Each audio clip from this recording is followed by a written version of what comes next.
Olá, sejam bem-vindos. Eu sou Marcelo Cassiano e estou aqui mais uma vez para falar com vocês sobre o Evangelho segundo o Espiritismo. Eu escolhi um tema interessante que tem aí tudo a ver com os dias que nós estamos passando hoje. E além de analisar um pouco esse assunto que eu vou tratar, tentar entender mesmo assim de uma forma um pouco mais profunda o que isso significa e de fato como pode ajudar todo mundo no dia a dia, não só em relação a nós mesmos, mas ajudando aos outros também. E o tema é a fé. A fé, ela é tratada no Evangelho segundo o Espiritismo, né? É o capítulo 19. A fé transporta montanhas. Então vamos falar um pouquinho sobre isso, né? Todo mundo aí realmente tem fé, num grau maior ou menor, ela existe no coração de todas as pessoas. Alguém que acha que realmente que não tem a fé, esse sentimento, né? Ele está no coração, mas ainda não germinou. Ainda realmente ele não deu frutos, mas com o tempo ele vai acabar crescendo. E a fé, ela surge realmente nos momentos mais difíceis da vida. Ela realmente é uma forma de que o ser humano tem de acreditar que o dia de amanhã vai ser melhor do que o dia de hoje, que nós podemos resolver os problemas do dia a dia, enfim, em algo além do que está acontecendo atualmente. Por que que eu falo que a fé ela vem dos momentos difíceis? Porque quando tudo está bem, quando tudo está tranquilo, está fácil, ninguém pensa muito em fé, às vezes até se esquece de fazer oração, né? É normal fazer oração nos momentos difíceis, quando as coisas estão realmente mais complicadas. E no dia a dia, entra ali na correria, quando está tudo bem, até se esquece de fazer oração, mas realmente o que é mais indicado, o que é mais positivo é fazer a oração ali todos os dias, pelo menos ao acordar e na hora de dormir. Agradecer o dia, entendeu? Realmente aí, tudo o que aconteceu é bastante importante, fazer pedidos também, porque não? Se nós temos esse direito, devemos fazer oração para pedir também. E outro motivo da oração é louvar a Deus realmente tudo que nós temos e realmente o cuidado aí que Ele tem conosco, porque realmente Deus cuida de nós, isso em todos os instantes. E a oração é uma forma aí de se manifestar a fé. Eu estava dizendo que ela vem nos momentos mais difíceis. É mais ou menos como a coragem. Muita gente pensa que coragem é a ausência do medo, mas não, ao contrário. A coragem, ela é o enfrentamento do medo. As pessoas só sabem se tem ou não coragem, ou qual é o tamanho da coragem, quando tem alguma situação difícil. Eu vou explicar isso de forma prática. Será que alguém aí que está ouvindo, será aí que alguém que está ouvindo tem medo de barata? Não, não acredito nisso, né? E pelo fato de não ter medo de barata, se sente uma pessoa forte, uma pessoa corajosa, destemida? Claro que não, né? Porque, enfim, é um inseto e só as crianças aí acabam tendo medo de barata e com o tempo nem isso acabam tendo medo, nem disso acabam tendo medo mais. Então, não é porque a pessoa não tem medo de barata que ela se sente corajosa. Agora, o contrário é muito mais fácil de entender. Quando vem uma situação complicada, seja no emprego, seja no relacionamento, seja em relação à saúde, em que realmente bate aquele medo, aí é preciso ter coragem para enfrentar aquela situação. E aí nós vemos o quanto somos corajosos.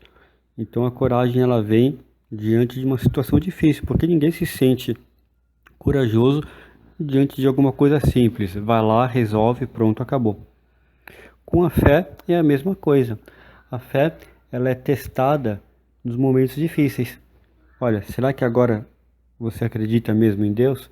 Será que agora você consegue reunir forças para sair dessa situação, encontrar alguma solução? E aí, como eu estava falando sobre a oração, né? Por intermédio da oração, podemos encontrar também a resposta para as nossas dúvidas, saber qual caminho nós devemos seguir. E aí, sem dúvida nenhuma, o problema vai se resolvendo aos poucos, vamos tranquilizando o coração, e aí o dia vai transcorrendo normalmente. Mas isso é um pouco da fé. Apareceu o desafio na vida, realmente ali elevamos o pensamento, fizemos oração e conseguimos encontrar algumas possibilidades de caminhos, algumas alternativas aí para seguir. Então a fé é um pouco disso também, é você olhar para frente e ver, não, eu posso resolver essa situação, eu posso acabar com esse problema. E é por aí que se deve pensar, entendeu? E existe a fé religiosa, né, que tem ali realmente uma condição inabalável, você acreditar que realmente pode fazer as coisas melhor, isso é muito positivo. Mas também existe a fé cega. A fé cega realmente ela é mais ligada ao fanatismo e ela não analisa, ela não examina nada com o critério, né, do ponto de vista racional. Ela aceita tudo que é dito, tudo que é falado para ela, e ela aceita aí também o falso como sendo verdadeiro. Isso sem coisas muitas vezes sem o menor sentido, simplesmente por vir aí às vezes de autoridades religiosas ou de algum entendimento diferente sobre algum tipo de informação, algum conhecimento, a pessoa acaba acreditando nos maiores absurdos sem analisar. E isso não é fé, entendeu? Essa fé que eu falo cega, né? Isso aí está no Evangelho, ela bate de frente sempre com a razão e com as evidências.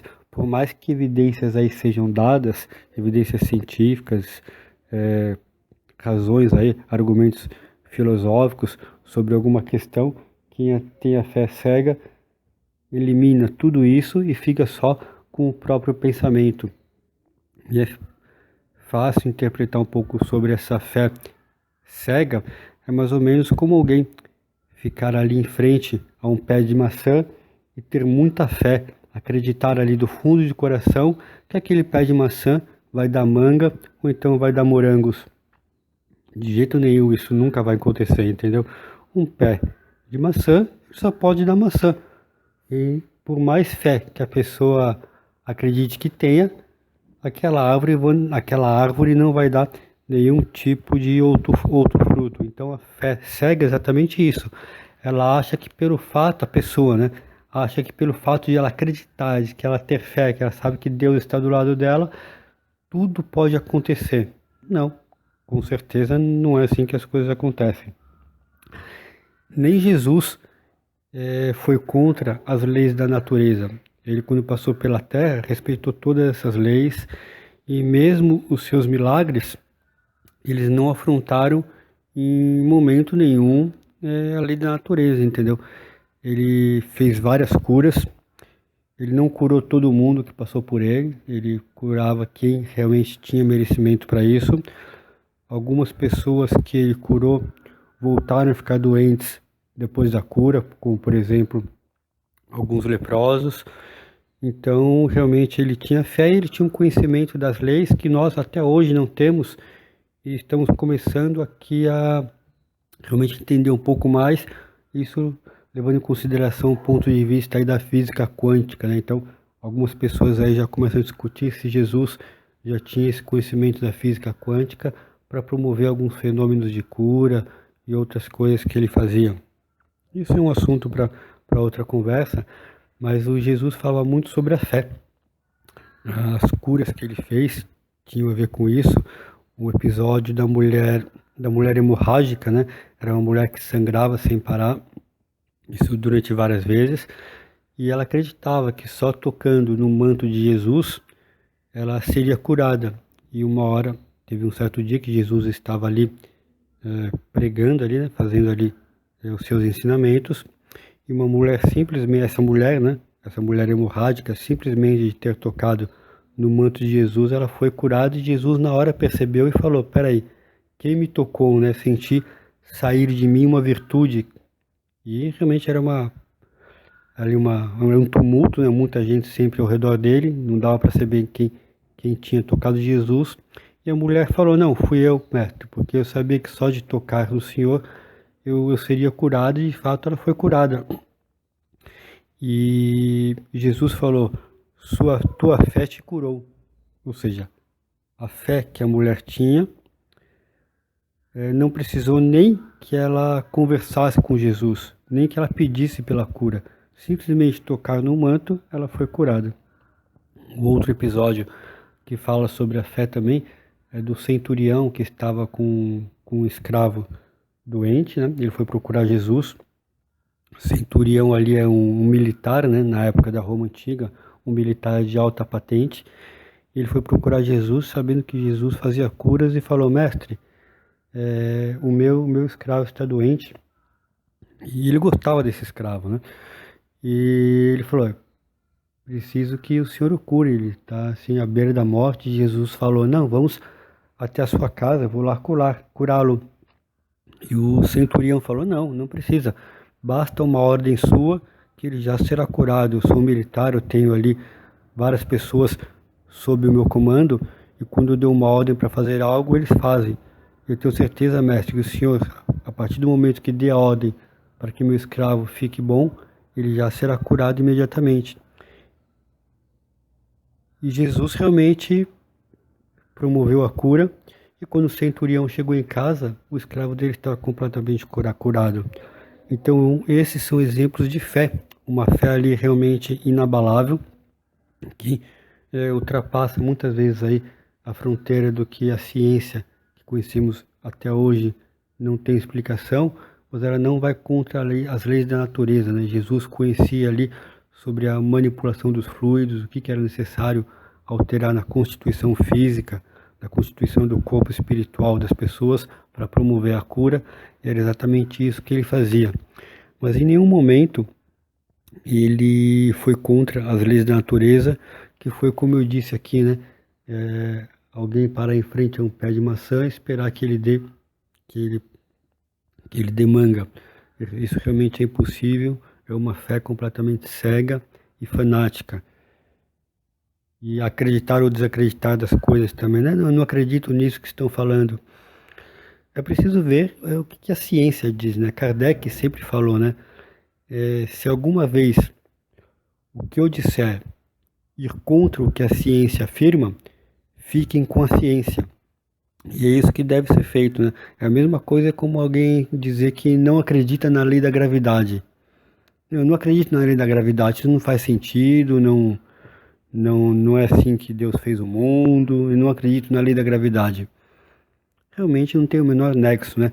A natureza não está muito preocupada em relação ao que as pessoas acreditam ou não. Existem as leis, claro, criadas por Deus, mas se as pessoas acreditam ou não é outra história. Então é muito importante não apenas conhecer as leis, porque assim vai conviver melhor com essas leis e realmente viver de uma forma mais tranquila no mundo, porque está de acordo com as leis da natureza e também, claro, com as leis de Deus. A fé é algo que é uma conquista pessoal, né? Ninguém ensina a fé para outra pessoa. A fé também não é vendida, né? Não dá para chegar na farmácia e pedir, olha, me dá uma caixinha de fé, entendeu? Como se pede aí comprimidos, né? Realmente não dá. Então a fé realmente ela está ali no coração de todas as pessoas, sem exceção, porque realmente nós fomos criados por Deus, e ali a sementinha da fé está no coração de cada um, e aos poucos essa fé ela vai germinando, e quanto mais ela cresce, mais força interior a pessoa tem de resolver os próprios problemas, de realmente ter coragem no dia a dia para enfrentar qualquer situação e não deixar se abalar pelas situações, entendeu? Aos poucos ela vai se tornando forte ali como uma rocha e sem dúvida nenhuma seguindo adiante na vida. Mas essa fé, ela não pode ser confundida com presunção, entendeu? Com arrogância, com prepotência, em achar que é melhor do que o outro, em achar que é mais importante, mais poderoso. Isso realmente está ficando cada vez mais comum hoje em dia, né? Que as pessoas se acham melhores umas que as outras. Frases aí como, por exemplo, ele é engenheiro e melhor do que você, falando em relação aí à afronta que foi feita ao fiscal, que está até protegendo a vida das pessoas, mostra que existe uma grande prepotência de pessoas que acham que são melhores do que as outras. Nesse capítulo aí também da Fé Transporta Montanhas, tem um episódio que Jesus ele estava caminhando com os apóstolos, eles veem ali um pé de figo, Jesus estava com fome, um pé de figo bastante bonito, cheio de folhas ali, né?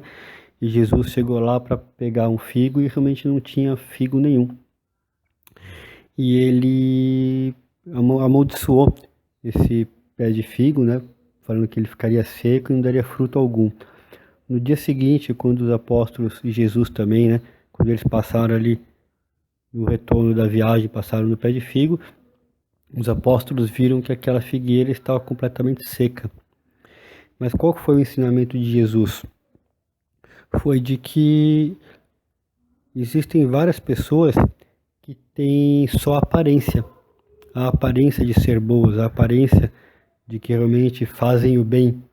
E como aquela figueira, né, ela não tinha um único fruto para dar, eram só folhas, era só uma árvore bonita, mas sem nada de positivo para oferecer, no caso ali, para alimentar os apóstolos. As pessoas podem ter coisas importantes, coisas bacanas para alimentar o espírito das outras pessoas. Então, Jesus fala aí que não se deve viver de aparências, né? Mostrando só o que é belo ali por fora, mas deve existir conteúdo. E repito, essa frase aí, né? Ele é engenheiro melhor do que você, mostra realmente toda a prepotência e que é uma vida realmente de aparências, em que tenta aí mostrar que é melhor do que o outro, e o que aparece nessa situação é exatamente o contrário, mostra o que tem de mais negativo aí no coração humano.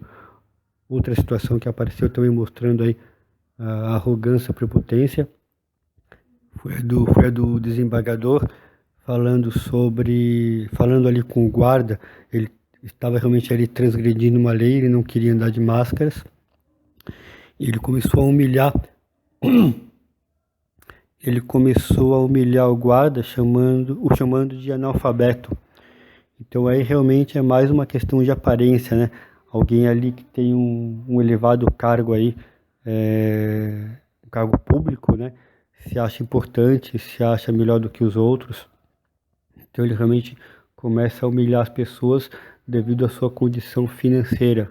Ou seja, mais uma vez aí a vida de aparências, comparando aí com a figueira seca, né? A figueira que Jesus secou. Era uma figueira que só tinha folhas, ela era só bonita por fora, mas por dentro não tinha nada de bom para oferecer. E foi isso que aconteceu nesses dois exemplos aí que eu dei agora sobre o que aconteceu recentemente aqui no Brasil.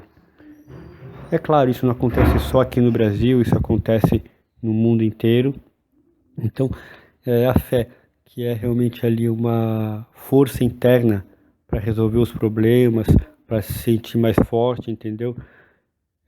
Não deve ser em nenhum momento confundida com arrogância, com presunção.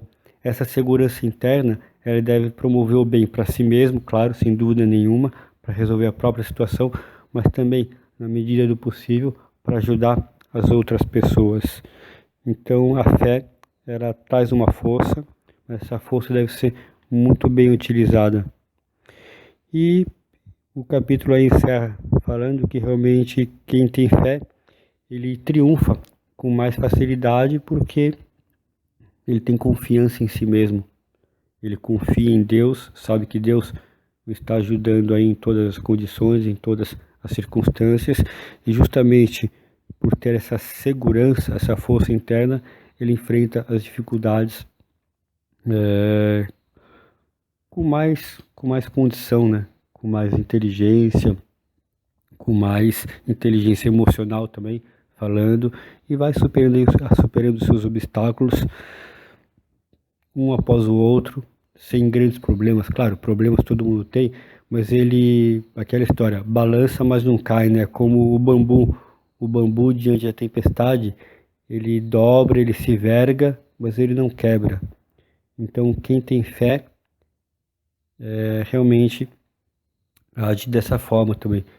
Pode até ter o coração aí sacudido nos momentos mais difíceis.